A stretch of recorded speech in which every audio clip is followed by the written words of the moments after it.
കഴിഞ്ഞ ഏതാണ്ട് 2 മാസത്തോളം ഈ മണ്ഡലത്തിന്റെ വിവിധ ഭാഗങ്ങളിൽ വോട്ടർമാരുമായി കാണുകയും അവരുമായി സംസാരിക്കുകയും ചർച്ചകൾ നടത്തുകയും ഒക്കെ ചെയ്തു വന്നപ്പോൾ അവരൊക്കെ ആദ്യ ദിവസം മുതൽ അവസാന ദിവസം വരെ അവരെങ്ങനെ എന്നെ സ്വീകരിച്ചു അതേപോലുള്ള സൌഹൃദവും സന്തോഷവും അവരുടെ മുഖത്ത് പോളിംഗ് ബൂത്തുകളിലും ഞാൻ ചെല്ലുമ്പോൾ അവർ പ്രകടിപ്പിക്കുന്നുണ്ട്.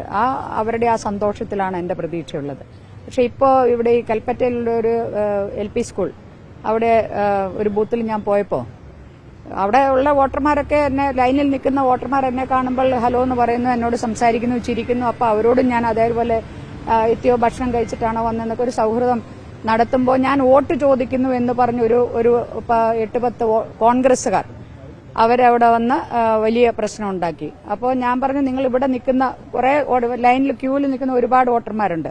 ഞാൻ പറഞ്ഞു അവരിൽ ഒരാളെങ്കിലും പറയട്ടെ ഞാൻ വോട്ട് ചോദിച്ചു എന്ന് പറഞ്ഞപ്പോൾ ഞാൻ പറഞ്ഞു, നിങ്ങളിങ്ങനെ ശബ്ദം വെച്ച് ഞാൻ പറയാത്ത കാര്യം ഉറക്കെ 5-8 ആണുങ്ങൾ ഒരുമിച്ച് നിന്ന് പറഞ്ഞാലില്ല ഞാനങ്ങ് പേടിച്ചോടിപ്പോകുമെന്നാണോ കരുതിയതെന്ന് ചോദിച്ചപ്പോൾ നിശബ്ദരായി അവർ പിന്മാറിയ അപ്പൊ അവരുടെ സ്ഥാനാർത്ഥി ഇല്ലാത്തതിലും അതേപോലെ തന്നെ ഒരു പരാജയ ഭീതിയും അവർക്ക് ഉണ്ടായിട്ടുണ്ടെന്നാണ് എനിക്ക് തോന്നുന്നത്.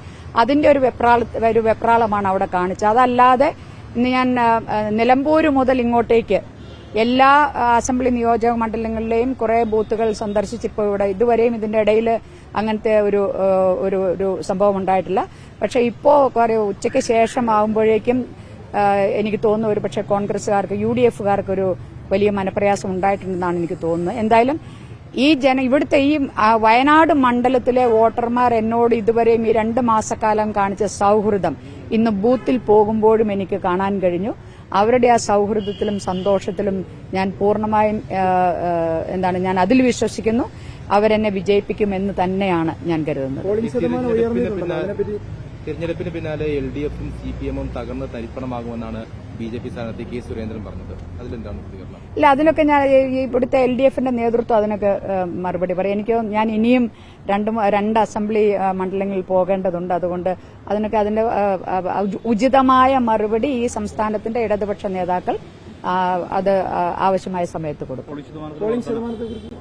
തീർച്ചയായിട്ടും ജനങ്ങൾ ഈ കാര്യങ്ങളെല്ലാം കാണുകയും അറിയുകയും ഈ മണ്ഡലത്തിലല്ലേ പറയുന്നത്? ഈ മണ്ഡലത്തിലെ മനുഷ്യർ ഒരു മാറ്റം വേണമെന്ന് ആഗ്രഹിച്ചുകൊണ്ട് വോട്ടർമാരെല്ലാവരും ഇറങ്ങി വോട്ട് ചെയ്യാൻ അവരുടെ ജനാധിപത്യ കടമ, ഈ രാജ്യത്തോടുള്ള കടമ അവർ നിർവഹിക്കുന്നു എന്ന് മാത്രം മറ്റൊന്നും ഞാൻ അതിൽ വായിക്കാൻ ഉദ്ദേശിക്കുന്നില്ല.